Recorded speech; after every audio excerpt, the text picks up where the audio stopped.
hidung tersumbat, nyeri pada wajah, gangguan penciuman, dan suara sengau, bisa jadi ini merupakan gejala dari sinusitis. Sinusitis seringkali terjadi secara berulang dan sangat mengganggu penderitanya. Apakah sinusitis ini bisa disembuhkan? Topik kita malam hari ini, sering kambuh, bisakah sinusitis sembuh? Nah, ini nih udah masuk musim-musim hujan ya dok ya, jadi tepat banget kalau ngebahas sinusitis. Nah dok, ini mohon penjelasan, kalau orang kena sinusitis seringkali nyebutnya tuh kena sinus. Nah, sekarang kita mau tahu dulu nih dok, sinus itu apa, baru kita diterangin juga tentang sinusitisnya. Silakan dok. Iya, Mbak Erni. Jadi ya memang benar itu Mbak Erni. Jadi kita sering ketemu pasien datang, kemudian biasanya datang keluhannya, dok ini saya ada sinus gitu ya, kayak gitu kan biasanya keluhannya ya. Nah itu mungkin yang kurang tepat ya Mbak Erni ya. Iya, Itu karena sinus itu sebenarnya ya semua orang punya gitu ya. Sinus itu adalah ruangan-ruangan yang berada di rongga kepala kita ya. Mungkin saya ada gambarnya, saya bisa share gambar nggak ya? boleh coba dok. Nah jadi ada banyak, kalau dok, kita empat. ya ada empat Oke. rongga sinus yang ada di kepala kita ya. Jadi kalau kita lihat ada yang namanya sinus maxillaris, itu letaknya di pipi sini ya, daerah pipi sepasang dia kanan kiri. Kemudian ada sinus frontal. Nah sinus frontal itu sinus yang ada di kening, daerah kening ya, di dahi itu. Kemudian ada sinus ethmoid. Nah dia daerah dekat mata itu ya, sinus ethmoid namanya, atau ethmoidalis. Kemudian ada sinus sphenoidalis. Nah, sinus sphenoid itu dia letaknya di dasar tengkorak dari bawah di sini. Nah, jadi itu dia. Nah, ini kalau yang berwarnanya ini biar lebih keren dikit kelihatan ini. Nah, itu kurang lebih kayak gini. Jadi rongga-rongga sinus ini. Nah, apabila nanti terjadi infeksi atau peradangan di sana, itu yang biasa kita sebut dengan sakit sinusitis, Mbak Erni. Nah, jadi kalau sinus ini sinus yang normalnya di sini nih ya. Yang normal harusnya seperti ini. Nah, pada saat terjadi keradangan, kita lihat ada pembengkakan di daerah sinus, kemungkinan terkumpul juga cairan di sana. Ini adalah kondisi yang kita sebut dengan penyakit sinusitis, Mbak Erni. Nah, dok, mungkin kurang lebih kayak gitu. Yang normal, kalau yang normal ini rongga-rongga itu isinya ini udara gitu. Iya, dia bersih udara. Kalau tadi yang sini, tadi dokter bilang ada cairan, berarti itu yang bikin lendir-lendir itu ngumpul di situ di sinus. Bisa ya, jadi pada kondisi sinusitis itu bisa terjadi retensi atau berkumpulnya cairan di sana. Ya. Oke, iya paham nih ya, sahabat-sahabat. Dok, jadi itu rongga-rongga isi udara sebetulnya nih boleh kita dikasih pencerahan, itu tuh manfaatnya atau fungsinya buat apa dok? Nah ada fungsinya, tadi kayaknya masih ada slide-nya, aku tampilkan lagi ya. Boleh. Nah, ini teman-teman bisa lihat ya, jadi ternyata dia memang ada banyak fungsinya ya, antara lain dia sebagai pengatur kondisi udara atau air conditioning. Kita di kamar kan pakai AC itu ya, nah ini pengatur kondisi udara dia sinus ini. Ya, kemudian juga dia membantu kita untuk menyeimbangkan kepala, ini Mbak Erni ya. Kemudian membantu resonansi suara. Jadi kita ngomong ini kan resonansi suara yang ternyata juga dibantu oleh adanya rongga-rongga sinus. Ya, kemudian dia membantu produksi mukus ini untuk menjaga kesehatan di daerah hidung dan sinus kita. Nah, kemudian ada juga di sini fungsinya kayaknya nggak disebutkan ini Mbak Erni, yaitu fungsinya adalah untuk memperingan rongga kepala kita.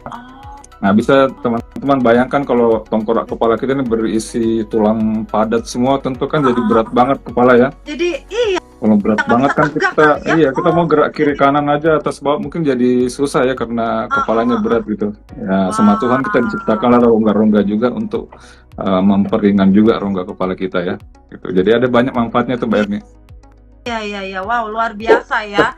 Tuhan menciptakannya udah didesain sedemikian rupa. Jadi emang ada rongga-rongga supaya nggak keberatan juga, betul juga.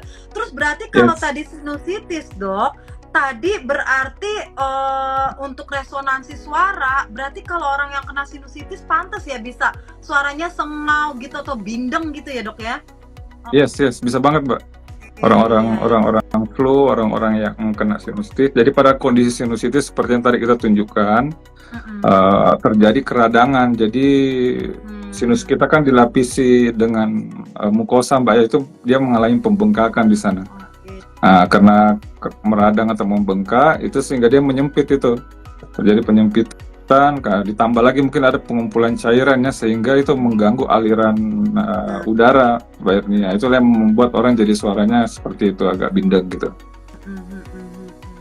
Oke, nah sebetulnya apa dok penyebab dari sinusitis ini? Ya. Nah sinusitis ini tuh penyakit menular atau bukan sih dok? Ya, jadi kalau penyebabnya cukup banyak, Mbak, ya. Jadi bisa dia disebabkan karena adanya infeksi bakteri, bisa karena infeksi jamur, infeksi virus, ya. Itu bisa jadi penyebab. Kemudian pada kondisi-kondisi kronis juga sering berhubungan dengan adanya polip di hidung, adanya kelainan-kelainan anatomi di hidung juga itu, Mbak, ya. Jadi kalau kita tulang lunak di tengah hidung ini kita sebut septum, itu juga kan ada orang yang kadang bengkok, ya. Kita sebut dengan septum deviasi, ya, itu bisa jadi penyebab juga. Kemudian infeksi gigi itu juga sering jadi penyebab itu, Mbak Erni, ya. Terutama gigi yang belakang, ya, gigi belakang atas, ya. Ya, itu karena kan dia posisinya memang juga dia nempel di dasar sinus maksila yang di daerah pipi itu, sehingga infeksi di situ biasanya mudah juga naik mengakibatkan sakit sinusitis gitu. Kemudian yang cukup banyak juga itu, Mbak Ernia, adalah alergi, ya, atau kita sebut rinitis alergika, ya. Orang-orang dengan alergi yang tidak dimanajemen dengan baik itu juga sering sekali nanti berkembang menjadi sinusitis. Jadi penyebabnya macam-macam itu, Mbak Erni, sehingga perlu dilacak, ya, kira-kira apa penyebabnya agar bisa ditangani dengan baik gitu. Nah, menular apa enggak nih dok penyakit sinusitis ini?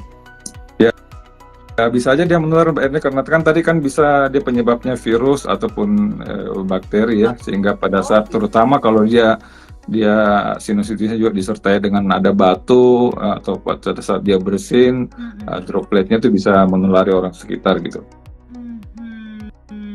Iya. Tergantung penyebabnya ya dok ya. Kalau tadi memang karena tulang hidungnya yang bengkok, ya itu bisa jadi tidak menular. Atau alergi gitu nggak menular. Tapi kalau virus bakterinya dari saya. Oke, nah dok, gimana cara membedakannya nih antara pilek yang flu biasa dengan yang sinusitis, dok? Kita tahu itu sinusitis gimana nih? Kadang kan orang yang sinusitis juga di sininya tersumbat juga hidungnya gitu. Oh ya. Ya, jadi memang untuk membedakan, kalau flu itu sendiri kan sebenarnya suatu Mbak Ernia, suatu infeksi virus yang dia bisa menyerang daerah hidung, tenggorok, kemudian paru-paru juga bisa, ya. Nah, itu dia flu, ya. Gejala-gejalanya kalau flu itu memang kadang agak mirip-mirip karena ada pileknya, bisa dia hidung tersumbat, ada disertai mungkin bersin, sakit tenggorok, mata berair, ya, gitu. Sehingga memang secara sekilas kadang agak sulit memang kita bedakan gitu, Mbak Erni. Nah, orang-orang dewasa pun sebenarnya kan secara umum kan menderita flu, ya, dalam setahun mungkin bisa 4 kali atau lebih menderita flu gitu, ya, secara umum gitu, ya. Nah, sehingga kita perlu mencurigai suatu kondisi sinusitis karena flu ini memang bisa berkembang menjadi suatu sinusitis, Mbak Erni. Nah, apabila kemudian gejala-gejala itu menetap, terutama apabila sudah lebih dari seminggu, ya, karena kalau flu itu secara normal kan dia bisa membaik dalam 3 hari, 5 hari gitu, ya. Nah, kalau sudah lebih dari seminggu, kemudian ada gejala khas. Sebenarnya kalau sinusitis itu ada 2 gejala yang berlangsung yang kita perhatikan, ya, yaitu dua paling nggak dari 4, ya, yaitu ada pileknya, ya. Jadi pilek itu dia bisa ingus yang mungkin keluar dari hidung ataupun dari belakang, Mbak Erni. Jadi kan kadang ingus itu nggak keluar di depan tapi dia ngalir di tenggorok di belakang, ya, gitu. Iya, iya. Kemudian obstruksi atau sumbatan hidung, ya. Nah, itu dua gejala utama itu. Dua gejala utama. Kemudian ada dua gejala lain adalah gangguan penghidup atau gangguan penciuman, Mbak Erni.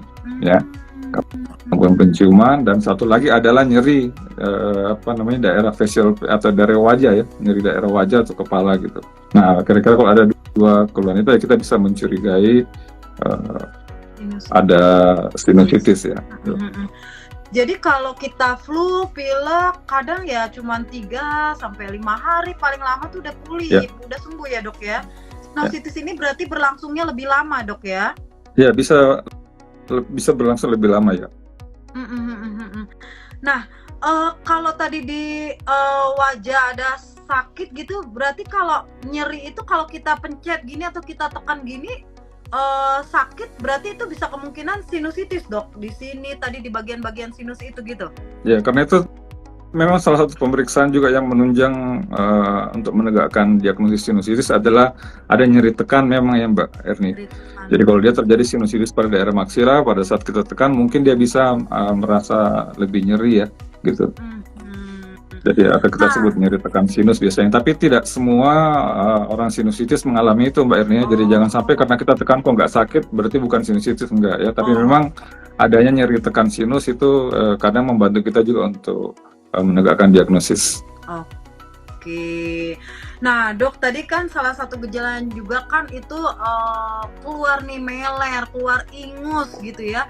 Ini kita kadang-kadang betul-betul di sini tuh terganggu banget. Jadi kita pengen banget ngebuang sampai plong gitu, sampai bersih gitu, keluar semuanya. Tapi kita buang ingus itu biar plong itu kadang-kadang sampai terlalu keras gitu dok. Nah itu betul nggak dok? Bisa menyebabkan kerusakan ke telinga? Oke. Jadi ini menarik juga, saya kayaknya ada gambarnya juga itu, bentar-bentar.